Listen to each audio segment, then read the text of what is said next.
وقت سے وہ مقیم شمار ہوگا، پھر پوری نماز پڑھے گا۔ تو بیرون ملک سے جو جماعتیں آتی ہیں وہ کسی شہر میں یہ نیت نہیں کرتی کہ ہم نے یہاں 15 دن ٹھہرنا ہے، وہ بلکہ مرکز کے تابع ہوتی ہیں، ان کو نہیں پتا ہوتا ہم اس شہر میں ٹھہریں گے کتنا، تو وہ گھوم رہی ہوتی ہیں ایک ہی شہر میں، اور بعض دفعہ اس میں وہ 1 مہینہ بھی لگ جاتا ہے۔ تو جب تک وہ اس کنفیوژن کی کیفیت میں ہوں گے تو اس وقت تک وہ مسافر والی نماز ہی پڑھتے رہیں گے۔ ہاں، جب ان کو مرکز سے آرڈر آ گیا کہ آپ نے یہاں فلاں جگہ پہ 15 دن یا اس سے زیادہ قیام کرنا ہے، تو پھر وہ ارادہ کریں گے 15 دن یا اس سے زیادہ کا، پھر پوری نماز شروع کر دیں گے۔ لیکن جب تک وہ تردد میں ہے تو چاہے ایک شہر میں ان کو 2 مہینے بھی ہو جائیں، وہ قصر نماز ہی پڑھیں گے، سفر والی نماز۔ والدین راضی نہ ہوں تو شادی کیسے کریں؟ بہت مشکل سوال۔ محمد صاحب ہندوستان سے پوچھتے ہیں، مجھے ایک لڑکی بہت پسند ہے، میں اس سے شادی کرنا چاہتا ہوں، میرے والدین 2 وجہ سے راضی نہیں۔ ایک تو یہ کہ وہ لڑکی میری کلاس فیلو ہے اور ہم دونوں ابھی پڑھ رہے ہیں۔ دوسری بات یہ کہ اس لڑکی کے والد نے پوری زندگی بینک میں کام کیا ہے، لیکن وہ ریٹائر ہو چکے ہیں، اور وہ گھر کا خرچہ بیٹوں سے چلتا ہے۔ کیا میں اپنے والدین کو راضی کر کے اس سے شادی کر سکتا ہوں یا نہیں؟ بھائی، ابا کو راضی کر کے تو کر سکتے ہیں، اس میں کیا حرج ہے؟ ماشاءاللہ۔ رہا یہ مسئلہ کہ ابا ان کے بینک میں ہے، تو یاد رکھیں جو بینک کی ارننگ، جو سودی بینک کی آمدن ہے، ان سے پھر کھانا پینا جائز نہیں ہوتا۔ تو اگر آپ یہاں نکاح کر کے ان کے ابا کی جو کمائی ہے اس سے بچ سکتے ہیں تو ٹھیک ہے، ورنہ آپ کے لیے یہاں شادی جائز نہیں ہے۔ رہا یہ مسئلہ کہ آپ کے والدین راضی نہیں ہیں، تو آپ کے والدین اگر میری بات سن رہے ہیں، میں ان کو کہوں گا کہ آپ راضی ہو جائیں۔ لڑکی اگر کوئی اس میں کوئی بڑی خرابی نہیں ہے تو بلا وجہ بیٹے کی چاہت کو کچلنا یہ شریعت میں پسندیدہ کام نہیں ہے۔ رسول اللہ صلی اللہ علیہ وسلم کی صحیح حدیث ہے، آپ صلی اللہ علیہ وسلم نے فرمایا، لن تر للمتحابین مثل النکاح، 2 محبت کرنے والوں میں نکاح سے بہتر ہرگز کوئی چیز نہیں ہے، یہ آپ صلی اللہ علیہ وسلم کا ارشاد ہے۔ تو عشق، لڑکیوں سے عشق معاشقہ کرنا حرام ہے، جائز نہیں ہے۔ لیکن اگر کوئی ہو گیا ہے کسی کو، یا محبت ہو گئی ہے، یا نکاح کی نیت سے کسی نے کہیں پیغام بھیجا ہے اور وہ اس کو پسند آ رہی ہے، تو پھر والدین کو اس میں اولاد کے ساتھ معاونت کرنی چاہیے، رکاوٹ نہیں ڈالنی چاہیے۔ رہا یہ مسئلہ کہ دونوں پڑھ رہے ہیں تو بھائی مل جل کے پڑھ لیں گے، ابھی بھی تو ملتے ہی ہیں نا، بات چیت کر رہے ہیں اور گپے لگا رہے ہیں اور ایک دوسرے کو لائک کر رہے ہیں، اور پتہ نہیں واٹس ایپ پہ محبت نامے بھی، ویسے تو اچھا گمان رکھنا چاہیے، لیکن جو معاشرے میں چل رہا ہے محبت نامے بھیجے جا رہے ہوتے ہیں آج کل۔ تو بھائی اس حرام کو حلال سے بدل لو، نکاح کر کے 2 بول لو تو نکاح ہو جائے گا، تو کیا اس میں پھر پڑھتے رہو اسی طریقے سے جیسے پڑھ رہے ہیں۔ تو نکاح جو ہے نا، یہ پڑھائی میں رکاوٹ نہیں ہے بلکہ پڑھائی میں مددگار ہے۔ نکاح ہو جائے گا تو دونوں کی فیلنگ ایک دوسرے کے لیے حلال ہو جائیں گی، اور دونوں کی توجہ ایک دوسرے کی طرف ہو جائے گی، دائیں بائیں بھٹکیں گے نہیں، پھر وہ پڑھائی میں ایک دوسرے کے ساتھ تعاون بھی کریں، تو اس میں کوئی حرج نہیں ہے۔ پتہ نہیں کیوں اس کو ایک ہوا بنا لیا ہمارے معاشرے میں۔ علماء نے لکھا ہے کہ کسی مسلمان کے لیے زنا کرنا بہت ہی تعجب کی بات ہے، کیونکہ اللہ نے نکاح کو اتنا آسان کر دیا ہے کہ اب زنا کی طرف قدم پتہ نہیں کیسے جاتے ہیں لوگوں کے، اتنا آسان اللہ نے کر دیا ہے۔ تو بھائی اتنا اللہ نے آسان کر دیا، والدین کو چاہیے اس آسان میں اپنی اولاد کے لیے رکاوٹ نہ بنے، بلکہ ان کو اپریشیٹ کیا کریں اور کہیں کہ بیٹا بہت اچھی بات ہے کہ تم نے ہمیں آ کے بتا دیا، تم گناہ کی طرف نہیں گئے، تم نے اس سے حرام دوستیاں نہیں لگائیں، تم زنا کی طرف نہیں گئے، اور تم نے ہمیں آ کے بتا دیا۔ اب ہم دیکھیں گے وہ بچی اگر کوئی خراب نہیں ہے تو ٹھیک ہے، اچھی، ہاں کوئی بہت ہی خراب ہو، کوئی ایسی جو خاندان میں ایڈجسٹ ہی نہ ہو سکے، وہ ایک الگ بات ہے۔ تو اچھا کیا آپ نے، تو ایسی باتوں پہ اولاد کو اپریشیٹ کرنا چاہیے۔ عبداللہ بن عباس رضی اللہ تعالیٰ عنہ کے بچے جب جوان ہوئے تو بلا کے خود کہا کہ دیکھو، جب کوئی شخص زنا کرتا ہے نا تو اس میں ایمان نہیں رہتا، تو اس لیے اگر میری ترغیب ہے کہ تم نکاح کر لو۔ تو بزبان حال وہ یہ کہہ رہے تھے کہ اگر کوئی کہیں چاہتے ہو، کہیں توجہ تمہاری جائے تو مجھے بتانا، میں تمہارا نکاح کرا دوں گا۔ تو صحابہ تو اپنی اولادوں کو ترغیب دیا کرتے تھے، تو اس لیے آج کے والدین کو بھی چاہیے کہ اپنے بچوں کو پڑھ رہے ہیں تو ان کو زیادہ ضرورت ہے نکاح کی، تاکہ وہ دل جمی کے ساتھ پڑھ سکیں اور ان کی توجہ دائیں بائیں نہ جائے۔ جنت میں کون سی بیوی ساتھ رہے گی؟ ارسلان صاحب لاہور سے پوچھتے ہیں، کچھ مہینے پہلے میری بیگم کا انتقال ہوا ہے، میرے 2 بچے بھی ہیں، کیا جنت میں وہی میری بیگم ہوگی؟ اگر میں دوسری شادی کرتا ہوں تو پھر کون میری بیگم ہوگی؟ اور اللہ نہ کرے اگر میں جنت میں نہیں جاتا تو کیا ان کی شادی کسی اور سے ہوگی؟ یہ رہنمائی فرما دیں کہ میں دوسری شادی کس طرح کی خاتون سے کروں۔ بھائی اگر آپ جنت میں نہیں جاتے تو بڑا خطرناک ہے، اب ایسی بد دعا تو ہم نہیں دے سکتے آپ کو، ہماری دعائیں آپ کے ساتھ ہیں، اللہ آپ کو جنت میں لے کے جائے، لیکن اللہ نہ کرے کوئی بھی مسلمان اگر جہنم میں گیا تو پھر اس کی بیگم اللہ جنت میں کسی اور کو دے دیں گے، کیوں پھر جب جہنم سے نکلے گا تو پھر دوسرا جنت میں اور بھی بہت سی عورتیں بھی تو جہنم سے نکلیں گی نا، تو انہی میں سے کسی سے اس جہنمی کی شادی اللہ کرا دیں گے۔ تو جو جہنم سے مسلمان نکلے گا تو بہت سی عورتیں بھی تو جہنم میں جلیں گی اپنے گناہوں کی وجہ سے، وہ بھی نکلیں گی، تو عین ممکن ہے اللہ ان میں سے کسی جہنمی کی شادی کرا دیں جس کو اللہ جنت میں لے آئیں۔ تو اس لیے کوشش یہی کریں کہ آپ جہنم میں نہ جائیں اور اللہ ہم سب کو جنت ہی میں لے کے جائے۔ تو اگر آپ جنت میں گئے، جو کہ امید ہے اللہ کی رحمت سے، تو آپ کے لیے ایک خصوصی پیکیج ہے کہ آپ کو دونوں مل جائیں گے، ٹھیک ہے نا۔ یہ تو مسئلہ عورت کا ہے کہ اس نے پہلے ایک شادی کی، پھر اس شوہر نے طلاق دے دی یا مر گیا، پھر دوبارہ شادی کی، اس نے طلاق دے دی، مر گیا، پھر دوبارہ شادی کی، تو کون سے والے مرد کو ملے گی؟ لیکن مرد کے لیے تو اللہ نے ایک پیکیج رکھا ہے کہ پرانی والی بھی مل جائے گی انشاءاللہ اور نئی والی بھی مل جائے گی۔ ہاں اگر پرانی والی کو طلاق دی ہوتی اور وہ کسی اور سے شادی کر لیتی تو پھر علماء کہتے ہیں کہ، اور احادیث سے اس کا طرف اشارہ بھی ملتا ہے کہ جس عورت کا جو سب سے آخری شوہر ہوگا نا جنت میں، اسی کے ساتھ رہے گی۔ تو آپ کی پہلی وائف کا چونکہ انتقال ہوا ہے تو انشاءاللہ وہ بھی ملے گی آپ کو، اور دوسری بیگم بھی آپ کو ملے گی۔ اب مجھے نہیں پتا آپ اس سے خوش ہو رہے ہیں یا ٹینشن میں آ رہے ہیں، یہ آپ ہی جانیں۔ بہرحال اللہ سب مسلمانوں کو جنت میں لے کے جائے، آمین۔ یہ بھی انہوں نے پوچھا میں دوسری شادی کس طرح کی خاتون سے کروں؟ حدیث میں آتا ہے دینداری کو ترجیح دو، تو سب سے پہلے دین دیکھیں، باقی چیزیں بعد میں۔ سگے رشتہ داروں کو زکوٰۃ دینا، کیا زکوٰۃ سگے بہن بھائیوں کو دے سکتے ہیں؟ ہم نے سنا ہے کہ جو سگے خون والے رشتہ دار ہیں ان کو زکوٰۃ نہیں دے سکتے۔ محمد حسن معاویہ بھائی، زکوٰۃ بہن بھائیوں کو دے سکتے ہیں لیکن اپنے ان لوگوں کو نہیں دے سکتے جن کا فائدہ آپ کو خود ہی ہوگا، یعنی والدین کو نہیں دے سکتے، دادا دادی نانا نانی پر دادا پر دادی پر نانا پر نانی، جن کو اصول کہا جاتا ہے، ان کو نہیں دے سکتے کیونکہ ان کا مال عرف میں اپنا ہی سمجھا جاتا ہے۔ اولاد کو نہیں دے سکتے، اولاد کی اولادوں کو نہیں، بیٹا ہے بیٹی ہے پوتا ہے پوتی ہے نواسا ہے، ان کو زکوٰۃ نہیں دے سکتے آپ، کیونکہ عرف میں ان کا مال جو ہے نا اپنا ہی سمجھا جاتا ہے۔ اسی طرح میاں بیوی ایک دوسرے کو نہیں دے سکتے کیونکہ ان کا فائدہ انہی کی طرف لوٹتا ہے، شوہر ویسی بیوی کو کھلاتا پلاتا ہے، بیوی کے مالدار ہونے سے شوہر کو بھی فائدہ ہوتا ہے۔ تو یہ رشتے ہیں، میاں بیوی ایک دوسرے کو نہیں دے سکتے، اور آپ اپنے باپ داداؤں یا نانکوں کو اور اسی طرح اولادوں کو نہیں دے سکتے۔ اس کے علاوہ سب کو دے سکتے ہیں، بھائی بہنوں کو دے سکتے ہیں، بھتیجوں کو بھانجوں کو دے سکتے ہیں، بھانجیوں کو دے سکتے ہیں، ساس سسر کو دے سکتے ہیں، سسر اپنے داماد کو دے سکتا ہے، تو یہ سب جائز ہیں۔ اور بھائی بہنوں کو زکوٰۃ دینا، اس میں تو ڈبل ثواب ہے، رسول اللہ صلی اللہ علیہ وسلم نے فرمایا زکوٰۃ کا بھی ثواب اور صلہ رحمی رشتہ داری جوڑنے کا بھی ثواب۔ لیکن بہرحال ہر طرح کے طبقوں میں زکوٰۃ تقسیم کرنی چاہیے، بہت ساری مدات قرآن نے بیان کی ہیں، سب میں زکوٰۃ دینی چاہیے۔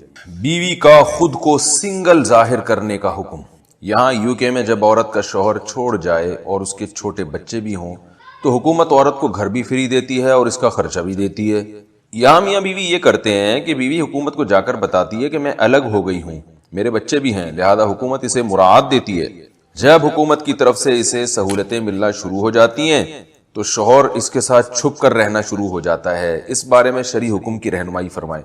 رضا صاحب نے UK سے یہ سوال پوچھا ہے۔ بھائی جان یہ تو بہت بڑا دھوکہ ہے، حرام ہے، میرڈ خاتون ہے اور اپنے آپ کو سنگل شو کر کے حکومت سے مراعات لے رہی ہے، تو جتنے فائدے حکومت سے یہ اٹھائے گی یہ خاتون کے لیے سب حرام ہیں، اور خاتون کو اگر کوئی پیسے بھی مل رہے ہیں، اور تو اگر کوئی شخص یہ پیسے یعنی اس پیسوں سے فائدہ اٹھاتا ہے، جیسے وہ خاتون ان پیسوں سے، حرام پیسوں سے کسی کو گفٹ دیتی ہیں، کسی کو کھانا کھلاتی ہیں، تو ان کے لیے بھی ناجائز ہے یہ۔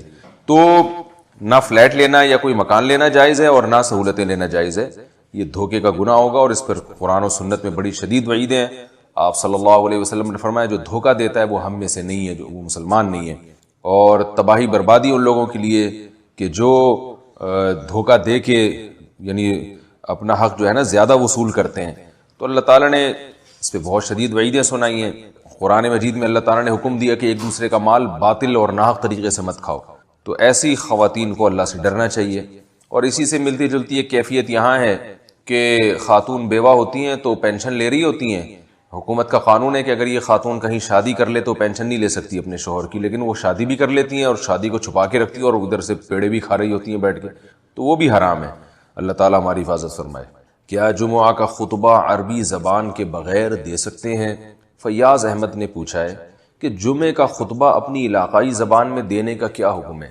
یہ بھی ایک ہمارے معاشرے میں ایک بدعت چل پڑی ہے کہ بہت سی مسجدوں میں جمعے کا خطبہ اردو میں ہونے لگا ہے اور بعض مساجد میں انگلش میں خطبہ ہوتا ہے۔ وہ ایک صاحب کا فون آیا میرے پاس اور کہنے لگے یہ جو آپ لوگ خطبے سے پہلے پاکستان اور انڈیا میں جو لمبی لمبی تقریریں ہوتی ہیں اردو میں، پھر اس کے بعد عربی کا خطبہ ہوتا ہے، اور عربی کے خطبے سے پہلے آپ لوگ جو اردو میں تقریر کرتے ہیں اس کا قرآن و حدیث سے کوئی ثبوت دکھائیں۔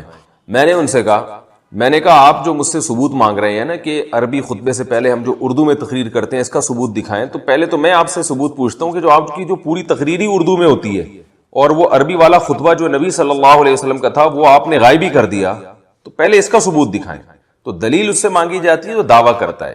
تو اب میں آپ سے ایک بات کہتا ہوں، جو لوگ یہ کہتے ہیں کہ خطبہ مقامی زبان میں ہونا چاہیے اور اس کی دلیل یہ دیتے ہیں کہ خطبہ تو ایک نصیحت ہے، واعظ ہے، اور واعظ تو اسی زبان میں ہوگا تو لوگوں کی سمجھ میں آئے گا، یہ دلیل دیتے ہیں۔ تو نبی صلی اللہ علیہ وسلم چونکہ عربوں سے خطاب کرتے تھے تو عربی میں خطاب تھا، اب ہم جب اردو اسپیکنگ سے خطاب کر رہے ہیں تو ہمارا خطبہ اردو میں ہونا چاہیے، کیونکہ جمعے کے خطبے کا مقصد ہے واعظ و نصیحت، اور اگر سامنے مخاطبین انگلش لینگویج والے بیٹھے ہوئے ہیں تو انگلش میں خطبہ ہونا چاہیے۔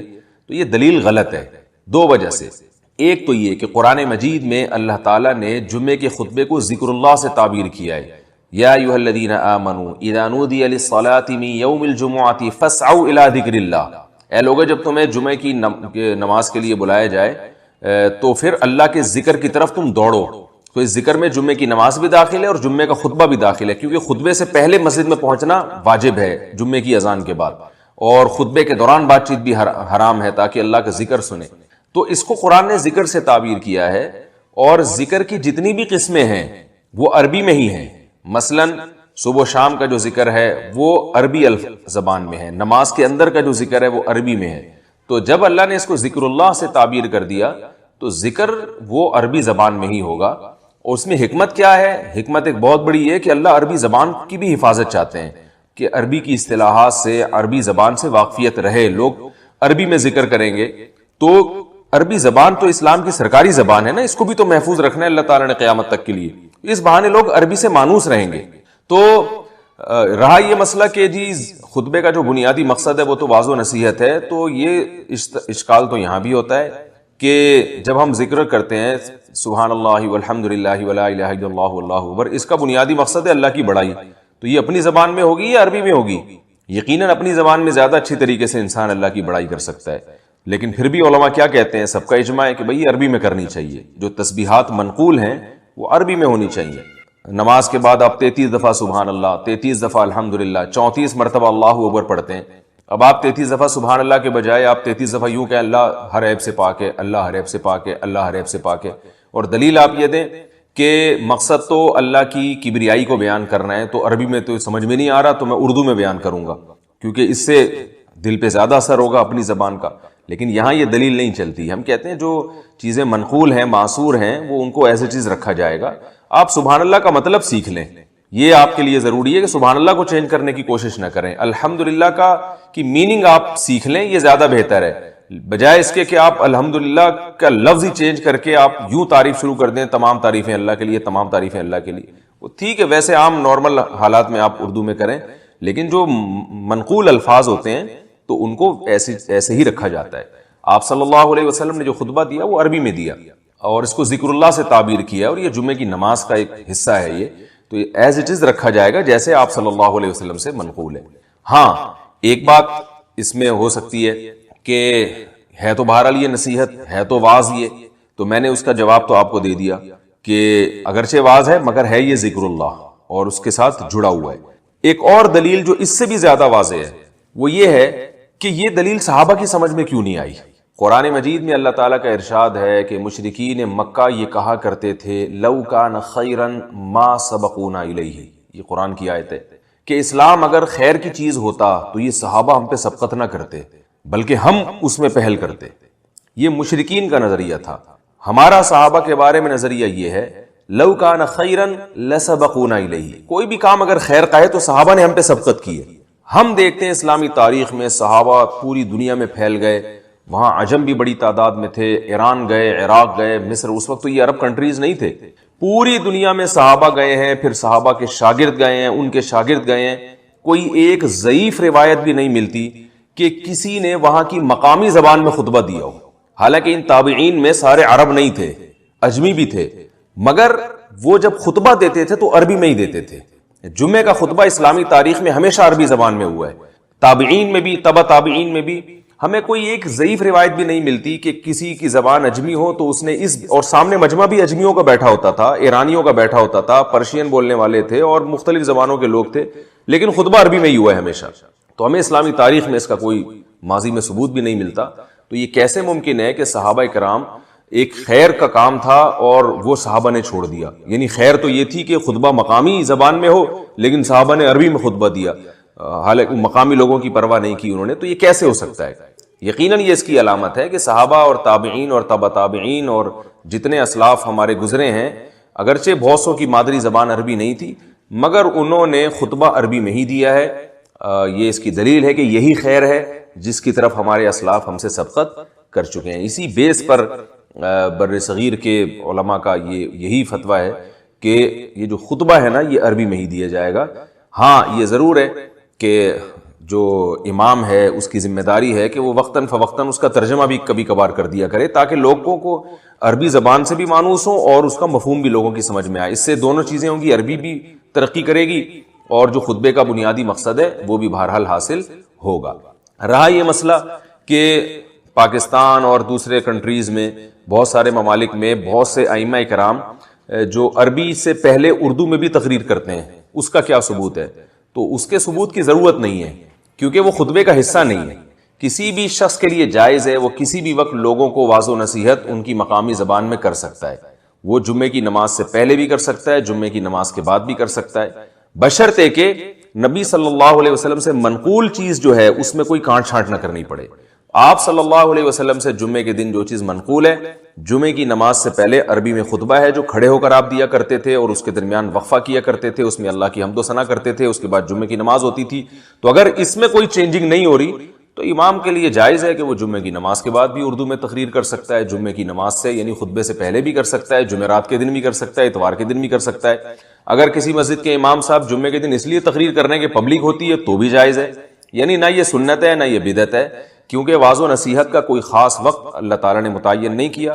عوام کی سہولت کو دیکھ کر، عوام کی ایک رغبت کو دیکھ کر آپ کسی بھی وقت کر سکتے ہیں. اور جمعے کے دن ظاہر ہے لوگ زیادہ ہوتے ہیں تو کوئی حرج نہیں ہے کہ آپ انگلش میں اردو میں تقریر پہلے کر لیں اور پھر جو مسنون خطبہ ہے وہ عربی میں آپ کر لیں. اس سے دونوں چیزیں حاصل ہو جائیں گی، ایک واضح و نصیحت بھی ہو جائے گی اور لوگ عربی سے آہستہ آہستہ مانوس بھی ہوں گے. اب دیکھیں لوگوں کو تو یہ جو خطبہ عربی میں سنتے ہیں نا، ان کو تو یہ الحمدللہ الذی نحمدہ ونستعینہ ونستغفرہ یہ الفاظ رٹ جاتے ہیں. میں جو خطبہ پڑھتا ہوں ان میں زیادہ تر حصہ تو ہے جو ہم بچپن میں ہم اپنے امام صاحب سے سنتے تھے، وہ الفاظ ہمیں زبانی یاد ہو گئے، ان کا ترجمہ بھی پھر آ گیا. تو عربی زبان کو پروموٹ کرنا یہ ایک بہت بڑی حکمت ہے. اس لیے اسلام نے جو واضح و نصیحت کی جو بیسک چیزیں ہیں اور جو منقول چیزیں ہیں ان کو عربی میں ہی رکھا ہے، ان کو چینج کرنے کی اجازت نہیں دی ہے. تبھی نماز ہم عربی میں ہی پڑھتے ہیں. حالانکہ ہم اگر اردو میں پڑھنا شروع کر دیں سورہ فاتحہ کا ترجمہ تو اس میں لوگوں کا دل زیادہ لگے گا، توجہ زیادہ ہوگی. تمام تعریفیں اللہ کے لیے ہیں جو تمام جہانوں کا پالنے والا ہے. عربی تو بہت سے لوگوں کو نہیں آتی، پھر بھی ہمیں پابند بنایا گیا ہے کہ نماز کی تسبیحات بھی عربی میں ہوں گی، تلاوت بھی عربی میں ہوگی. اس کی اگرچہ ایک وجہ یہ کہ قرآن عربی میں ہے، لیکن ایک وجہ یہ بھی ہے کہ عربی کی حفاظت بھی کرنی ہے.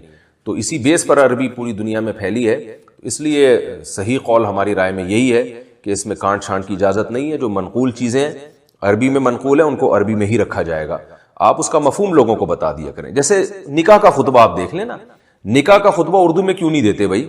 میں نے بہت سے خطیبوں کو دیکھا ہے جو جمعے کا خطبہ تو اردو میں پڑھ رہے ہیں لیکن نکاح کا خطبہ عربی میں پڑھتے ہیں. وہ کیوں بھائی؟ نکاح کا خطبہ بھی تو خطبہ ہے نا، وہ پورا عربی میں پڑھ رہے ہیں. الحمدللہ نحمدہ ونستعینہ ونستغفرہ ونؤمن بہ ونتوکل علیہ، پھر قرآن کی آیتیں پڑھیں گے، پھر وہ حدیثیں عربی میں پڑھیں گے. وہ کیوں نہیں اردو میں پڑھ رہے بھائی؟ وجہ یہی ہے کہ بھائی وہ بھی منقول ہے. نبی صلی اللہ علیہ وسلم سے نکاح کے موقع پر آپ کیا خطبہ پڑھا کرتے تھے وہ منقول ہے. تو جو چیز منقول ہے جس طرح سے ہے اس کو ایز اٹ از رکھا جائے گا. ہاں ویسے آپ نکاح سے پہلے آپ 1 گھنٹے کا بیان کر دیں نکاح کے فضائل پر، میاں بیوی کے حقوق پر اور جو غیر شرعی کام ہو رہے ہیں آج کل نکاح میں، لیکن اس خطبے کو عربی میں ہی رکھا جائے گا. تو اس لیے جو ہے ہماری رائے یہی ہے کہ جمعے کا خطبہ بھی عربی میں ہونا چاہیے، عیدین کا خطبہ بھی اور نکاح کا خطبہ بھی. عشاء سے پہلے وتر پڑھنے کا حکم. عشاء کی نماز کے فوراً بعد دکان کھولنی ہوتی ہے، کیا نماز سے پہلے وتر پڑھ سکتے ہیں؟ محمد صدیق بھٹی مدینہ منورہ سے. بھائی جان ایسا نہیں کر سکتے. ایسا کریں گے تو کون آئے گا؟ آپ خود سوچیں. جو اللہ نے نمازوں کے ٹائم رکھے ہیں یہ ایسے ہی ہے جیسے آپ کہیں یار مجھے فجر میں جلدی جانا ہوتا ہے تو فجر میں عشاء کی نماز کے بعد ہی پڑھ لیا کروں. ہر نماز کا ایک ٹائم ہے، تو وتر کا ٹائم عشاء کے بعد شروع ہوتا ہے. تو آپ وطر عشاء کے بعد ہی پڑھیں. اگر آپ نے نماز کے فوراً بعد دکان کھول لی ہے تو یہ تو نہیں کہ ساری رات دکان پہ ہی بیٹھے رہتے ہیں, صبح صادق سے پہلے آپ وطر پڑھ لیں. ویسے بھی وطر کا جو سب سے بہترین وقت ہے وہ صبح صادق ہے, یعنی تہجد کا جو وقت ہوتا ہے جس میں سحری کا وقت ہوتا ہے. تو وطر کو ڈیلے کر دیں, اتنا نہ کہ قضا ہو جائے, لیکن عشاء سے پہلے وطر آپ نہیں پڑھ سکتے. نماز کس عمر سے فرض ہوتی ہے؟ نور احمد کراچی سے پوچھتے ہیں. نماز 7 سال کی عمر میں پڑھنا فرض ہوتی ہے, لیکن پڑھنے کے عادی 15 سال کی عمر میں بنے, کیا ان 8 سالوں کی نماز کی قضا بھی لازم ہوگی؟ نہیں بھائی, جب آپ بالغ ہوئے تھے اس کے بعد جو نماز چھوڑی ہے اس کی قضا لازم ہے. بالغ ہونے سے پہلے جو نمازیں چھوٹ گئیں ان کی قضا آپ پہ لازم نہیں ہے. یہ جو مسئلہ ہے کہ نماز 7 سال میں فرض ہوتی ہے, تو 7 سال میں بچے پہ فرض نہیں ہوتی, اس کے باپ پہ فرض ہوتا ہے کہ اس کو پڑھائے, عادی بنائے. اور 10 سال میں بھی اگر وہ نہیں پڑھتا تو باپ پر لازم ہے کہ بیٹے پر سختی کرے, اور بچے کو ثواب ملتا ہے نماز کا, لیکن چھوڑنے کا گناہ نہیں ملتا. مگر یہ میرا کلپ بچوں کو نہ سنائیں, بچوں کو یہی بتایا کریں کہ آپ پر نماز فرض ہے تاکہ ان کو عادت پڑے. لیکن والدین سے بہرحال سوال ہوگا اگر 10 سال کا بچہ نماز نہیں پڑھتا. مغرب کی نماز کب تک پڑھ سکتے ہیں؟ اذان مغرب کے بعد نماز کا وقت کتنی دیر تک رہتا ہے؟ مثلا 40 منٹ یا 1 گھنٹہ وغیرہ. محمد جہانگیر دبئی سے. بھائی مغرب کی نماز کا وقت عشاء تک رہتا ہے, اور عشاء کا وقت رہتا ہے مغرب کی طرف ایک جو سرخ روشنی ہوتی ہے نا, آپ نے دیکھا جب سورج ڈوبتا ہے تو ایک مغرب کی طرف یعنی ویسٹ میں سرخ روشنی ہوتی ہے, جب وہ سرخ روشنی غائب ہو جائے تو عشاء کا وقت شروع ہے اور مغرب کا وقت ختم ہو گیا. تو وہ 40 منٹ نہیں ہے, وہ کبھی کسی ملک میں 1 گھنٹہ ہے, کسی میں 1.5 گھنٹہ, کسی میں 40, اور پھر موسموں کی تبدیلی سے بھی فرق پڑتا ہے. تو بہتر ہے وہ نقشہ نمازوں کا لے لیں. بلکہ آج کل تو ایپلیکیشن آئی ہوئی ہیں موبائل میں, اینڈرائڈ والے موبائل میں, اس میں دیکھ لیں آپ جس کنٹری میں اس میں مغرب کا وقت کب شروع ہوتا ہے. لیکن مغرب میں اتنی تاخیر کرنا بہرحال مکروہ ہے, برا ہے. مغرب کی نماز میں جلدی کرنا نبی صلی اللہ علیہ وسلم کی سنت ہے, اس میں بلا وجہ تاخیر کرنا یہ ٹھیک نہیں ہے. جتنا جلدی ہو مغرب کی نماز پڑھیں آپ. کیا آذان کے وقت ہنسنے سے کلمہ نصیب نہیں ہوتا؟ شاہ رخ احمد کراچی سے پوچھتے ہیں. کیا یہ بات صحیح حدیث سے ثابت ہے کہ جو شخص اذان کے وقت باتیں یا ہنسی مذاق کرتا ہے اسے موت کے وقت کلمہ نصیب نہیں ہوگا؟ ایسی تو کوئی حدیث ہماری نظر سے نہیں گزری, لیکن اتنی بات ہے کہ جو شاعر اسلام کا مذاق اڑاتے ہیں تو ان کے ایمان کو بہرحال خطرہ ہوتا ہے. تو اذان کے وقت اگر توجہ ہی نہیں تھی پھر ہنسی مذاق کیا کسی نے تو غلط ہے, بری بات ہے. لیکن جان کر اگر کوئی اذان کا مذاق اڑائے اور کو توجہ بھی, لوگ اس کو بتا رہے بھائی اذان اڑی چپ ہو جاؤ, لیکن وہ چپ ہی نہیں ہو رہا اور لطیفے سنا رہا ہے اور ہا ہا ہو لگا کے رکھا ہوا ہے, تو یہ ایک مذاق اڑانے والی بات ہے. ایسے شخص کے بارے میں بہرحال خطرہ ہو سکتا ہے کہ یہ اللہ تعالیٰ کے یعنی ایک شاعر کی بالکل توہین کر رہا ہے, تو کہیں اس کا ایمان سلب نہ ہو جائے. یقینی طور پر نہیں کہا جا سکتا لیکن اس کا خطرہ ہوگا. عشر جو ہے وہ کاشتکار دے گا یا زمیندار؟ یعنی جس کی زمین ہے تو پیداوار کا عشر وہ دے گا, یا جس کو زمین پٹے پہ دی ہوئی ہے, کرائے پہ دی ہوئی ہے سوری, اور کاشتکاری کے لیے دی ہوئی ہے, تو پیداوار کا عشر کون دے گا؟ یہ ان کا سوال ہے. محمد احمد لودھرا سے پوچھتے ہیں زمین کاشت پر دی ہے, اب اس کا عشر کون دے گا؟ زمین کا مالک یا کاشتکار؟ دیکھیں زمین اگر زمیندار نے کاشت پہ دی ہے اور سامنے والے کو صرف اجرت پہ رکھا ہے کہ تم میری زمین کاشت کرو اور جو پیداوار نکلے گی وہ ساری میری ہوگی اور تمہیں میں اتنے پیسے دے دوں گا, تو یہ پھر زمیندار جو ہے نا عشر وہی ادا کرے گا. لیکن اگر ایسا نہیں ہے بلکہ کاشتکار نے زمین لی ہے اور زمیندار سے زمین لے کے خود کاشت کر رہا ہے اس کو, اور اس کو ایک متعین نفع اس میں سے دے رہا ہے, یعنی کرائے پر اس نے زمین لی ہے, تو جو بیج کا مالک ہوتا ہے نا, پیداوار کا مالک وہی ہوتا ہے. تو چونکہ پیداوار اس کی یہ کاشتکار کی ہے تو ایسی صورت میں کاشتکار پورا عشر دے گا. یعنی کسی نے زمین کرائے پر لی اپنی پیداوار اگانے کے لیے, تو جو کرائے پر لینے والا ہے اس پر لازم ہے کہ وہ عشر کا یعنی پیداوار کا عشر دے, اور اگر ایسا نہیں ہے تو پھر جو زمین کا مالک ہے وہ دے گا. جہیز کے لیے رکھے ہوئے سونے پر زکوٰۃ کا حکم. میرے پاس 12 تولے سونا ہے جو کہ میں نے اس نیت سے رکھا ہے کہ بچوں کو جہیز میں دوں گی, کیا اس کی زکوٰۃ دینی ہوگی جبکہ میری مالی پوزیشن اچھی ہے؟ بنت نواز ٹیکسلا سے. بھائی آپ کے پاس جو سونا ہے آپ نے اس نیت سے رکھا ہے کہ بچوں کو جہیز میں دیں گی, تو ہے چونکہ آپ کا, لہذا آپ کو اس کی زکوٰۃ دینی پڑے گی. تو اگر آپ بچوں کو ہینڈ اوور کر دیں تو پھر جو بچے بالغ ہیں ان پر زکوٰۃ لازم ہو جائے گی پھر. اور اگر نابالغ بچی ہے یا بچہ ہے, بچیوں کے لیے عام طور پہ رکھا جاتا ہے, تو نابالغ بچی کے لیے آپ نے جہیز کے لیے زکوٰۃ سونا رکھا ہے, تو اگر آپ یہ نیت کر لیں کہ آج سے یہ جو ہے یہ میری بچی اس کی مالک ہے, تو پھر اس پہ زکوٰۃ اس لیے نہیں ہوگی کہ نابالغ بچی مالک بن جائے گی اور نابالغ پہ پھر زکوٰۃ لازم نہیں ہوتی. تو بالغ بچوں کو دے دیں گی، ہینڈ اوور کر دیں گی تو بالغ پہ زکوٰۃ ہو جائے گی، ہینڈ اوور نہیں کرتی تو زبانی کلامی دینے سے آپ ہی کی ملکیت میں زیور رہے گا، لہذا اس پر زکوٰۃ آپ کو دینی پڑے گی۔ کون سے پلاٹ پر زکوٰۃ فرض ہے؟ غنی الرحمن ابو زیبی سے پوچھتے ہیں، پلاٹ اس ارادے سے خریدا کہ میرے بیٹے پڑھ رہے تھے، اگر ضرورت پڑی تو بیچ دوں گا، کیا اس پلاٹ پر زکوٰۃ فرض ہے؟ نہیں بھائی، اس پہ فرض نہیں ہے، آپ کی چونکہ یقینی نیت نہیں ہے بیچنے کی، آپ کا خیال ہے کہ اگر ضرورت پڑی تو بیچ دوں گا، ضرورت نہیں پڑی تو نہیں بیچوں گا، تو ایسی صورت میں پلاٹ مال تجارت میں شامل نہیں ہوتا، لہذا اس پہ زکوٰۃ فرض نہیں ہوتی۔ خریدتے ہوئے آپ کی یہ یقینی نیت تھی کہ میں خرید اس لیے لے رہا ہوں کہ بھائی میں بیچ دوں گا بعد میں، یا بیچ دوں گی، مرد ہے یا عورت کوئی بھی ہو، تو وہ پھر اس پر زکوٰۃ فرض ہے، ادروائز ایسے پلاٹ پہ زکوٰۃ فرض نہیں ہے۔ دیگ پکانے کی منت کا حکم۔ زوجہ رضوان گجرات سے، میں نے منت مانی تھی کہ میرا فلاں کام ہو گیا تو 2 دیگیں چاول کی مدرسے میں دوں گی، اب کیا ان دیگوں کا سامان لے کر دے سکتے ہیں؟ بھائی دیگ کی قیمت بچوں کو صدقہ کر دیں مدرسے میں، یا مدرسے کے محتمم کو قیمت دے دیں دیگ کی، بولے بھائی ان بچوں کو میری طرف سے کھانا کھلا دو، تو بھی ٹھیک ہے، دیگ کے تکلف میں پڑنے کی ضرورت نہیں ہے۔ قاتل کو سزا مل جائے تو آخرت میں کیا حکم ہے؟ فیصل عباس مری سے پوچھتے ہیں، اگر کوئی شخص قتل کرے اور اپنی سزا پوری کرے یا مقتول کے وارث اسے معاف کر دیں تو کیا آخرت میں بھی اس کو سزا ملے گی؟ جی ہاں، بالکل ملے گی، کیونکہ اس نے جس کو قتل کیا ہے نا مقتول کو، وہ تو اس بیچارے کا تو وہ تو گیا نا، انا للہ ہو گیا اس کا، تو وہ تھوڑی واپس آئے گا۔ اس نے جو وارثوں سے معافی مانگی ہے تو وارثوں نے جو ہے اپنا حق تو معاف کر دیا، وارثوں نے اپنا حق معاف کر دیا کہ بھئی تم نے ہمارا بندہ مارکیٹ سے شارٹ کیا ہے، اس کی وجہ سے ہمیں غم پہنچا، تو اس غم کی یا تو دیت ہے یا قصاص ہے یا معافی ہے، وہ تو ہو گیا، لیکن اس میں 2 جرم ابھی باقی ہیں، ایک مقتول کہ اس کو کے ساتھ جو ظلم کیا وہ تو قیامت میں ہی چلے گا، اور دوسرا آپ نے اللہ کے حکم کی، یعنی جو بھی قاتل ہے اس کی بات کر رہا ہوں، اس نے اللہ کے حکم کی نافرمانی کی ہے کہ اللہ نے قرآن میں کہا تھا قتل مت کرو، جو قتل کرے گا فجزاؤ جہنم، اس کی سزا آگ ہے اور اس میں وہ ہمیشہ رہے گا، اور وغضب اللہ علیہ ولعنہ، اللہ کا غضب ہوگا، اللہ کی لعنت ہوگی۔ تو جب کسی کو کوئی قتل کرتا ہے تو ایک تو اس میں مخلوق کی نافرمانی ہوتی ہے، خالق کی بھی ہوتی ہے کہ خالق نے منع کیا تھا، آپ نے اس کے منع کرنے کے باوجود کیوں کیا، تو خالق کا جرم ابھی باقی ہے، تو لہذا مقتول یعنی قاتل کو چاہیے کہ مقتول کے ورثہ سے معاف کروانے کے بعد اللہ سے بھی توبہ کرے، گڑ گڑائے، اور اللہ سے یہ بھی دعا کرے اللہ تو قیامت کے دن مقتول کو بھی منا لینا، اور مقتول کے لیے کوشش کرے، دعا بھی کرے کہ اللہ اس کی مغفرت کرے، اس کے گناہوں کو معاف کرے تاکہ اس کی تلافی ہو جائے، اور پھر اللہ سے گڑ گڑا کے توبہ کرے، اے اللہ میں نے تیرے حکم کی نافرمانی کی تھی، تو مجھے معاف کر دے۔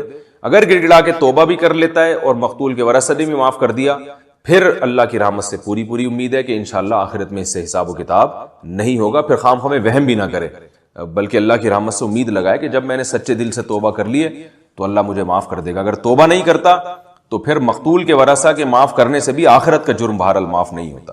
کون سے گناہوں کی سزا دنیا میں ملتی ہے؟ بنت طٰہٰ بہار انڈیا سے پوچھتی ہیں، کون سے گناہ ایسے ہیں جن کی سزا دنیا ہی میں ملتی ہے؟ کیا ان گناہوں کی فہرست میں والدین کی نافرمانی اور زنا بھی شامل ہے؟ کیا توبہ و استغفار سے ان کا تدارک ممکن ہے یا نہیں؟ دیکھیں، رسول اللہ صلی اللہ علیہ وسلم نے ارشاد فرمایا کہ قطع رحمی کی سزا جو ہے نا انسان کو دنیا میں ہی مل جاتی ہے، حدیث کا مفہوم ہے، اور رشتہ داری میں سب سے پہلے والدین ہیں، تو اس حدیث سے صاف پتہ چلتا ہے کہ والدین کی نافرمانی ایسی چیز ہے جس کی سزا اللہ دنیا میں بھی دے دیتے ہیں، تو عموماً ہم نے مشاہدہ بھی کیا ہے جنہوں نے اپنے والدین کو ستایا، دنیا بھی ان کی اچھی نہیں گزری ہے، تو یہ چیز تو حدیث سے ثابت ہے۔ دوسرا جو زنا کا آپ نے پوچھا ہے، یہ کون سے، باقی میرے ذہن میں ایسے گناہ نہیں آ رہے، لیکن زنا کے بارے میں حدیث میں تو میرے علم میں نہیں ہے کوئی ایسی حدیث ہو کہ زنا کی سزا بھی دنیا میں فوراً ملتی ہے، لیکن ایک چیز جس کا تعلق مشاہدے سے ہے وہ یہ کہ زانی کو جو دنیا میں سزا ملتی ہے وہ یہ کہ اس کو زنا کی عادت پڑ جاتی ہے۔ کچھ گناہ ایسے ہوتے ہیں کہ ایک دفعہ آپ نے کر بھی لیا، توبہ کریں گے چھوٹ جائیں گے، لیکن کچھ گناہ ایسے ہوتے ہیں جو ایک دفعہ کر لیا نا وہ چپک جائیں گے آپ کے ساتھ، تو زنا بھی ایسی بدترین چیز ہے کہ جو ایک دفعہ کرتا ہے پھر وہ رکتا نہیں ہے، وہ اس کو لت پڑ جاتی ہے اس چیز کی، وہ بار بار کرتا ہے اور اسی نیت سے کرتا ہے کہ میں توبہ کر لوں گا، اور کرتا چلا جاتا ہے اور بالآخر اسی میں اس کی موت واقع ہو جاتی ہے، وہ توبہ کر نہیں پاتا، اس پہ ٹھہر نہیں پاتا۔ تو اس لیے اپنے آپ کو زنا سے بچانا چاہیے، اور پھر اس کا زانی کا سکون خراب ہو جاتا ہے اس سے، وہ بار بار جب تک یہ کام کرے گا نہیں اس کو دل میں خلجان رہتا ہے، اس کے ایک طبیعت میں بے چینی رہتی ہے۔ اس کا اصل علاج تو یہ تھا کہ چھوڑ دے ہمیشہ کے لیے، دوبارہ طبیعت سیٹ ہو جائے گی، لیکن کون چھوڑتا ہے؟ بہت کم لوگ ہیں جو توبہ پہ قائم رہتے ہیں، تو اس لیے جو زنا سے بچتے ہیں نا وہی سکون میں رہتے ہیں، کہ ایک دفعہ بھی نہیں کیا وہ سکون میں، ان کی طبیعت ہی مائل نہیں ہوتی اس کی طرف، لیکن جس نے کر لیا تو آخرت کی سزا تو بڑی سخت ہے، دنیا کی سزا یہ ہے کہ وہ پھر بار بار کرتا ہے، اللہ یہ کہ اللہ کسی کو سچی توبہ کی توفیق دیں، وہ تو بہرحال توبہ کا دروازہ کھلا ہوا ہے، قرآن میں صاف ہے، من تاب وآمن وعمل عملا صالحا، جو بھی توبہ کرے گا اور آئندہ نیک اعمال شروع کر دے گا تو اللہ غفور الرحیم ہے، اللہ توبہ قبول کرنے والا ہے، بہت رحیم ہے۔ لیکن توبہ کرتا کون ہے اور توبہ پہ قائم کون رہتا ہے، یہ بڑا مسئلہ ہے۔ تو اس لیے بھائی اپنے آپ کو زنا سے دور رکھنا چاہیے یہ۔ اور پھر اس کے جو دنیا میں ایک اور عذاب آتا ہے ایسے آدمی کی جو اپنی فیملی والی لائف ہے وہ بہت ڈسٹرب ہوتی ہے۔ جب اس کی شادی ہوتی ہے تو بیوی کی طرف زیادہ توجہ نہیں ہوتی، کیونکہ اتنی درجنوں عورتوں میں دلچسپی لے چکا ہوتا ہے زانی کہ بیوی اچھی نہیں لگتی۔ جو زنا سے بچتا ہے اس کے لیے تو بیوی ہی سب کچھ ہے، تو بیوی کی طرف طبیعت مائل ہوتی ہے، وہ گھر آتا ہے، بیوی سے ملتا ہے، خوش ہوتا ہے۔ زانی بیوی کو بوجھ سمجھتا ہے اور بس وہ سمجھتا ہے میرے بچے پال رہی ہے، اور کیا اس کے علاوہ اس کی کیا زوجہ سے جذبات نہیں ہوتے، تو محبت نہیں ہوتی۔ جب محبت نہیں ہوتی تو ظاہر ہے پھر گھر میں تو انسان کو محبت چاہیے، وہ ماحول نہیں ملتا۔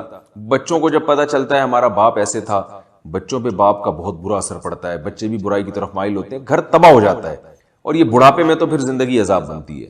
عورت کو شوہر پہ اعتماد ختم ہو جاتا ہے، اور بہت ساری یعنی خرابیاں ہیں جو ایک تھوڑی دیر کے لیے انسان مزے لیتا ہے، اور ان مزوں کی وجہ سے اپنی جو فیملی والی لائف ہے اس کو ہمیشہ کے لیے برباد کر دیتا ہے۔ تو اس لیے بھائی اپنے آپ کو ان برائیوں سے بچا کے رکھنا چاہیے، اور آخرت کی سزا تو بہت سخت ہے، جہنم کی آگ ہے۔ اور اگر اسلامی حکومت ہو تو زانی کی سزا 100 کوڑے ہے، اور شادی شدہ زنا کرے تو اس کی سزا سنسار کرنا ہے۔ اتنا بڑا جرم ہے، اللہ تعالی ہم سب کو اس سے محفوظ رکھے۔ مزار اور درگاہ پر حاضری کا طریقہ، درگاہ میں حاضری کا صحیح طریقہ کیا ہے؟ الطاف حسین شاہ۔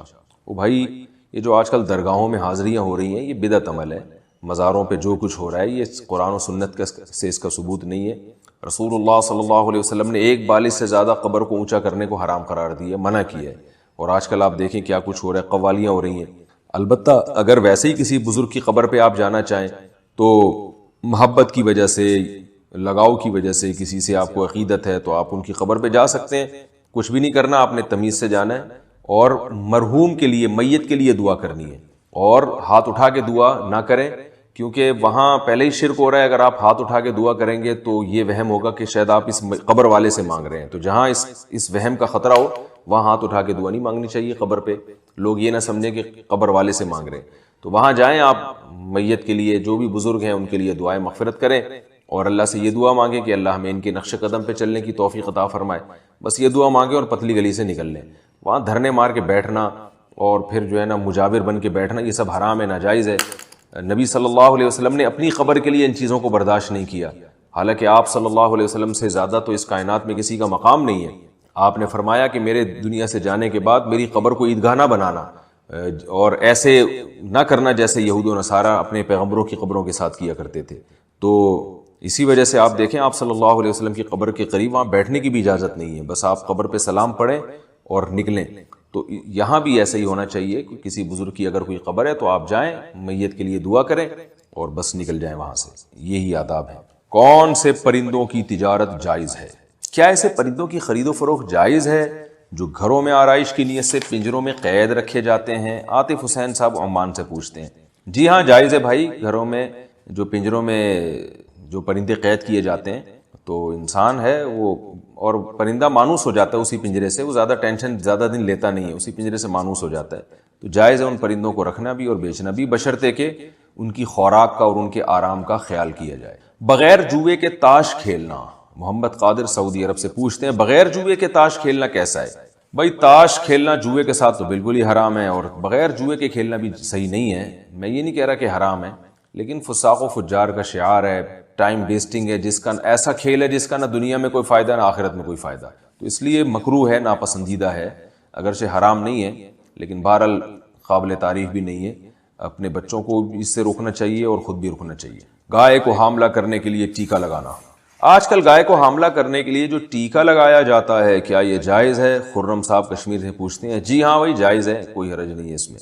برائلر مرغی کھانے کا حکم، برائلر مرغی کھانا تقوی کے لحاظ سے کیسا ہے؟ ضیاء الدین صاحب بنیر سے پوچھتے ہیں۔ بھائی تقوی کے لحاظ سے تو بالکل جائز ہے، کیونکہ مرغی جو ویسے دیسی مرغی ہے وہ بھی کون سا کوئی زمزم سے دھلی ہوئی چیزیں کھاتی ہے، وہ بھی پتہ نہیں کیا کیا کھا رہی ہوتی ہے۔ البتہ وہ مرغی جو بہت زیادہ گند کھائے اور اس گندگی کے اثرات اس کے گوشت میں ظاہر ہوں، یعنی بو آ رہی ہو، تو اس کو نبی صلی اللہ علیہ وسلم نے کھانے سے منع کیا ایسی مرغی کو، اور حکم دیا کہ 3 دن اس کو صاف غذا کھلاؤ پھر کھاؤ۔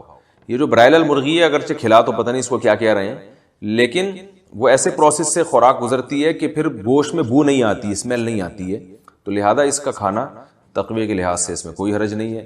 البتہ ویسے برائلل مرغی کے باڈی کو نقصانات ہیں یا فائدے ہیں یہ میں نہیں بتاؤں گا، یہ ڈاکٹروں کی فیلڈ ہے، آپ ڈاکٹر سے پوچھیں کہ برائلل مرغی کھانے کے فائدے ہیں یا نقصان ہے، واللہ اعلم۔